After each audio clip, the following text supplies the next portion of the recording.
ವಿದ್ಯಾರ್ಥಿಗಳು ಸಂವಿಧಾನ ಓದುವ ಮೂಲಕ ಉಳಿಸಬೇಕು. ಪ್ರಾಂಶುಪಾಲ ಸಂತೋಷ್. ಬಂಜಾರ ಇಂಡಿಯನ್ ಶಾಲೆಯಲ್ಲಿ ಸಂವಿಧಾನ ಮೂಲಭೂತ ತತ್ವಗಳ ವಿಷಯ ಕುರಿತು ಸ್ಪರ್ಧಾತ್ಮಕ ಪರೀಕ್ಷೆ. ಅಪಾಯದಲ್ಲಿರುವ ಸಂವಿಧಾನವನ್ನು ವಿದ್ಯಾರ್ಥಿಗಳು ಸಂವಿಧಾನವನ್ನು ಓದುವ ಮೂಲಕ ಉಳಿಸಬೇಕು ಎಂದು ಪ್ರಾಂಶುಪಾಲ ಸಂತೋಷ್ ಹೇಳಿದ್ದಾರೆ. ನಗರದ ಬಂಜಾರ ಇಂಡಿಯನ್ ಸ್ಕೂಲ್ನಲ್ಲಿ ಭಾರತ ಸಂವಿಧಾನ ಮೂಲಭೂತ ತತ್ವಗಳ ವಿಷಯ ಕುರಿತು 2025 ಮತ್ತು 26ನೇ ಸಾಲಿನ ಸ್ಪರ್ಧಾತ್ಮಕ ಪರೀಕ್ಷೆ ಕಾರ್ಯಕ್ರಮಕ್ಕೆ ಚಾಲನೆ ನೀಡಿ ಮಾತನಾಡಿದರು. ಪ್ರಸ್ತುತ ದಿನಗಳಲ್ಲಿ ಭಾರತ ಸಂವಿಧಾನ ಅಪಾಯದಲ್ಲಿದೆ. ಬಾಬಾ ಸಾಹೇಬ್ ಡಾ. ಬಿ.ಆರ್. ಅಂಬೇಡ್ಕರ್ ಅವರು ಬರೆದಿರುವ ಸಂವಿಧಾನ ವಿಶ್ವದಲ್ಲೇ ಒಂದು ಶ್ರೇಷ್ಠ ಸಂವಿಧಾನವಾಗಿದೆ. ಬಂಜಾರ ಶಾಲೆಯಲ್ಲಿ ಮಕ್ಕಳಿಗೆ ಸಂವಿಧಾನದ ಅರಿವು ಮೂಡಿಸುವ ಸಲುವಾಗಿ ಸಂವಿಧಾನ ಮೂಲಭೂತ ತತ್ವಗಳ ಕುರಿತು ಸ್ಪರ್ಧಾತ್ಮಕ ಪರೀಕ್ಷೆಯನ್ನು ಹಮ್ಮಿಕೊಳ್ಳಲಾಗಿದೆ. ಇದೊಂದು ಒಳ್ಳೆಯ ಕಾರ್ಯಕ್ರಮವಾಗಿದ್ದು ಶಾಲೆಯಲ್ಲಿ ಪಠ್ಯದ ಜೊತೆ ಪಠ್ಯೇತರ ಚಟುವಟಿಕೆಗಳಲ್ಲೂ ಒತ್ತು ನೀಡಿದೆ. ಅಧ್ಯಕ್ಷತೆ ವಹಿಸಿದ್ದ ಬಂಜಾರ ಎಜುಕೇಷನ್ ಮತ್ತು ಸೋಷಿಯಲ್ ಟ್ರಸ್ಟ್ ಅಧ್ಯಕ್ಷ ಶಿವಾಜಿ ಮಾತನಾಡಿ, ನಮ್ಮ ಶಾಲೆಯಲ್ಲಿ ಪಠ್ಯದ ಜೊತೆಗೆ ಪಠ್ಯೇತರ ಚಟುವಟಿಕೆಗಳ ಬಗ್ಗೆಯೂ ಅರಿವು ಮೂಡಿಸಲಾಗುತ್ತದೆ. ಚಾಮರಾಜನಗರ ತಾಲೂಕಿನ ಸರ್ಕಾರಿ ಅನುದಾನಿತ ಮತ್ತು ಖಾಸಗಿ ಶಾಲೆಯಲ್ಲಿ ವ್ಯಾಸಂಗ ಮಾಡ್ತಾ ಇರುವ 5, 6 ಮತ್ತು 7ನೇ ತರಗತಿಯ ವಿದ್ಯಾರ್ಥಿಗಳಿಗೆ ಭಾರತ ಸಂವಿಧಾನದ ಮೂಲಭೂತ ತತ್ವಗಳು ಎಂಬ ವಿಷಯದ ಬಗ್ಗೆ ಸ್ಪರ್ಧಾತ್ಮಕ ಪರೀಕ್ಷೆಯನ್ನು ನಡೆಸಲಾಗುತ್ತೆ. ಈ ಸ್ಪರ್ಧೆ ಯುವ ವಿದ್ಯಾರ್ಥಿಗಳಲ್ಲಿ ಭಾರತದ ಸಂವಿಧಾನದ ಪ್ರಮುಖ ತತ್ವಗಳ ಬಗ್ಗೆ ಅರಿವು ಮತ್ತು ಅರ್ಥೈಸುವಿಕೆಯನ್ನು ಬೆಳೆಸುವ ಉದ್ದೇಶವನ್ನು ಹೊಂದಿದೆ.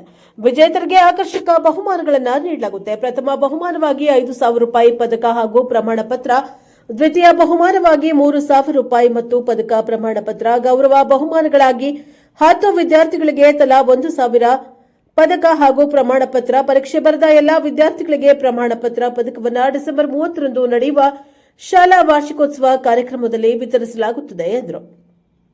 ಕಾರ್ಯಕ್ರಮದಲ್ಲಿ ಟ್ರಸ್ಟಿ ಜಗದೀಶ್, ಮುಖ್ಯ ಶಿಕ್ಷಕ ಎನ್ ಸಂತೋಷ್, ಶಿಕ್ಷಕರು, ಮಕ್ಕಳು, ಪೋಷಕರು ಭಾಗವಹಿಸಿದ್ದರು. Bureau report Homma Nanjundanayaka, Praja Power TV, Chamarajanagar. ಮತ್ತು ರಾಜಕೀಯ ಧೈರ್ಯವನ್ನು, ಶಕ್ತಿಯನ್ನು ತುಂಬತಕ್ಕಂಥ ಒಂದು ಇಂಧನ ಸಂವಿಧಾನ ಇಲ್ಲದೆ ಹೋಗಿದ್ರೆ ಹೇಗಿರ್ತಿತ್ತು ಅಂತ ಊಹಿಸಿಕೊಳ್ಳೋದಕ್ಕೂ ಸಾಧ್ಯ ಇಲ್ಲ. ನಮ್ಮ ದೇಶದಲ್ಲಿ ಸಂವಿಧಾನ ಇದ್ದರೂ ಕೂಡ ಅಸಂವಿಧಾನ ನಡವಳಿಕೆಗಳು, ಅನೈತಿಕತೆ ಸಾಕಷ್ಟು ಎದ್ದು ಕಾಣ್ತಿದೆ, ಸಾಕಷ್ಟು ತಾಂಡವಾಡ್ತಿದೆ. ಪ್ರತಿನಿತ್ಯವೂ ದಿನಪತ್ರಿಕೆಗಳಲ್ಲಿ, ದೃಶ್ಯ ಮಾಧ್ಯಮಗಳಲ್ಲಿ ನೀವು ಕಾಣಬಹುದು ಭ್ರಷ್ಟಾಚಾರ, ಅತ್ಯಾಚಾರ, ಅನಾಚಾರ ಇವೆಲ್ಲವೂ ಕೂಡ ತುಂಬಿ ತುಳ್ಕಾಳ್ತದೆ. ದಿನಕ್ಕೆ 4 ಅತ್ಯಾಚಾರಗಳು ನಮ್ಮ ದೇಶದಲ್ಲಿ ನಡೀತಿದೆ ಅಂತ ಅಧಿಕೃತ ಮಾಹಿತಿ, ನಮ್ಮ ಭಾರತ ದೇಶದ ಅಧಿಕೃತ ಮಾಹಿತಿ ಹೊರಬಿದ್ದಿದೆ. ಇನ್ನು ನಾವು ಯಾವ ಜಗತ್ತಿನಲ್ಲಿ ಇದ್ದೇವೆ? ಸಂವಿಧಾನ ಇಷ್ಟು ಬಿಗಿಯಾಗಿದ್ರೂ ಕೂಡ ನಾವು ಈ ಸಂವಿಧಾನದ ಆಶಯಗಳನ್ನು ಪೂರೈಸಿಕೊಳ್ತಿಲ್ಲ. ನಮ್ಮ ಜನರು ಸಂವಿಧಾನವನ್ನು ಸರಿಯಾಗಿ ಅರ್ಥ ಮಾಡ್ಕೊಳ್ತಿಲ್ಲ. ನೀವು ಸಂವಿಧಾನವನ್ನು ಸರಿಯಾಗಿ ಅರ್ಥ ಮಾಡ್ಕೊಂಡಿದ್ದೆ ಆದರೆ ನೀವೆಲ್ಲರೂ ಎಲ್ಲೂ ಕೂಡ ಯಾರಿಗೂ ಕೂಡ ನೀವು ಹೆದರಬೇಕಾಗಿಲ್ಲ. ಯಾವ ಕಚೇರಿಗಳಲ್ಲೂ ಕೂಡ ಎಲ್ಲ ಮಕ್ಕಳಿಗೂ ಕೂಡ ಮೆಡಲ್ ಮತ್ತೆ ಸರ್ಟಿಫಿಕೇಟ್ ನಾವು ಕೊಡ್ತಾ ಇದ್ದೀವಿ. ಹಾಗಾಗಿ ಎಲ್ಲರೂ ಅವತ್ತು ಆ ದಿನ ಬಂದು ಮೆಡಲ್ ಮತ್ತೆ ಸರ್ಟಿಫಿಕೇಟ್ ತಗೋಬೇಕಂತ ಕೇಳ್ಕೊತಾ ಇದ್ದೀನಿ.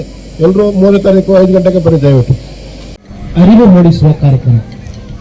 ನಾನು ಇದ್ರ ಬಗ್ಗೆ 2 ಮಾತನಾಡಿ ನಿಮ್ಮೆಲ್ಲರಿಗೂ ಕೂಡ ಪರೀಕ್ಷೆಗೆ ಅನುವಾಗುವಂತೆ ಈ ಪರೀಕ್ಷೆಯನ್ನು ಆರಂಭಿಸ್ತೀವಿ.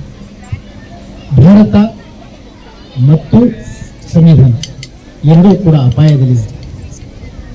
ಅವೆರಡನ್ನೂ ಸಂರಕ್ಷಿಸಿಕೊಳ್ಳುವ ಬಹುದೊಡ್ಡ ಜವಾಬ್ದಾರಿ ನಮ್ಮ ಮೇಲಿದೆ. ಭಾರತ ಸಂವಿಧಾನ ಬರುವ ಮುಂಚೆ ನಮ್ಮ ದೇಶದಲ್ಲಿ ಮನುಸ್ಮೃತಿ ಇತ್ತು. ಅದೊಂದು ಧಾರ್ಮಿಕ ಗ್ರಂಥ. ಅದು ಮಹಿಳಾ ಸ್ವಾತಂತ್ರ್ಯವನ್ನು ಮತ್ತು ಬಡ ಜನರ, ದೀನ ದಲಿತರ ಸ್ವಾತಂತ್ರ್ಯವನ್ನು ತನ್ನ ಕಪಿಮುಷ್ಟಿಲಿಟ್ಟುಕೊಂಡು ಆಳ್ತಾ ಇತ್ತು. ಧಾರ್ಮಿಕ ದೌರ್ಜನ್ಯ ಎಲ್ಲೇ ಮೀರಿತ್ತು. ಅಂಥ ಒಂದು ಕಾಲಘಟ್ಟದಲ್ಲಿ ಡಿಸೆಂಬರ್ 25, 1927 ಡಾಕ್ಟರ್ ಅಂಬೇಡ್ಕರ್ ಅವರು ಮನುಸ್ಮೃತಿಯನ್ನು ಸುಟ್ಟಂತ ದಿನ. ಡಿಸೆಂಬರ್ 25, 1927 ಮನುಸ್ಮೃತಿಯನ್ನು ಸುಟ್ಟು ಹಾಕಿ ಅಂದು ಅವರು ಒಂದು ಪಣ ತೊಟ್ಟು ಭಾರತಕ್ಕೆ ಒಂದು ಅದ್ಭುತವಾಗಿರ್ತಕ್ಕಂಥ ಸ್ಪಷ್ಟವಾದ ಒಂದು ಸಂವಿಧಾನ ಬೇಕು ಅಂತ ಹೇಳಿ ಪಣ ತೊಟ್ಟು ಅಂದು ಆರಂಭಿಸಿದ ಆ ಪಯಣ 1949ರಲ್ಲಿ ಭಾರತ ಸಂವಿಧಾನವನ್ನು ಬರೆದು ಜಾರಿಗೆ ತಂದರು. ಅಂದಿನಿಂದ ನಾವು ಭಾರತ ಸಂವಿಧಾನದ ಆಳ್ವಿಕೆಯಲ್ಲಿದ್ದೇವೆ. ಭಾರತ ಸಂವಿಧಾನ ಜಗತ್ತಿನ 225 ದೇಶಗಳಲ್ಲಿ ಅತ್ಯಂತ ಶ್ರೇಷ್ಠವಾಗಿರತಕ್ಕಂಥ ಸಂವಿಧಾನ ಎಂದು ಗುರುತಿಸಲ್ಪಟ್ಟಿದೆ. ದಯವಿಟ್ಟು ಎಲ್ಲರೂ ಗಮನಿಸಬೇಕು. ಎಂಥ ಸಂವಿಧಾನ ಅಂತ ಒಂದು ಬಹಳ ವಿಶಿಷ್ಟವಾಗಿರ್ತಕ್ಕಂಥ ಸಂವಿಧಾನ. ಡಾಕ್ಟರ್ ಅಂಬೇಡ್ಕರ್ ಬರೆದಿರ್ತಕ್ಕಂಥ ಸಂವಿಧಾನ ಬಹಳ ಅದ್ಭುತವಾಗಿರ್ತಕ್ಕಂಥ ಸಂವಿಧಾನ. ಜಗತ್ತಿನ ಎಲ್ಲಾ ದೇಶಗಳು ಕೂಡ ತಿರುಗಿ ನೋಡ್ತಕ್ಕಂಥ ಒಂದು ಸಂವಿಧಾನ.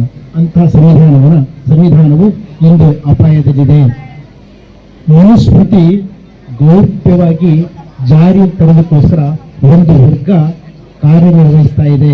ನಾವು ಎಚ್ಚರ ವಹಿಸ್ತಿಲ್ಲ ಅಂತಂದ್ರೆ ಸಂವಿಧಾನ ನಾವು ಕಳ್ಕೊಳ್ಬೇಕಾಗತ್ತೆ ಮುಂದಿನ ದಿನ.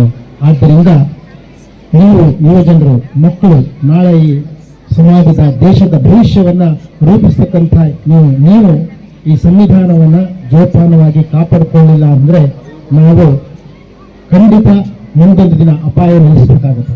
ಸಂವಿಧಾನದ ಪ್ರತಿಯೊಂದು ಪದಗಳನ್ನು ಕೂಡ ನೀವು ಓದಿ ಸ್ಪಷ್ಟವಾಗಿ ತಿಳ್ಕೊಂಡಿದ್ದೆ ಆದರೆ ಖಂಡಿತವಾಗಿಯೂ ಕೂಡ ನೀವು ಯಾರೇ ಕೂಡ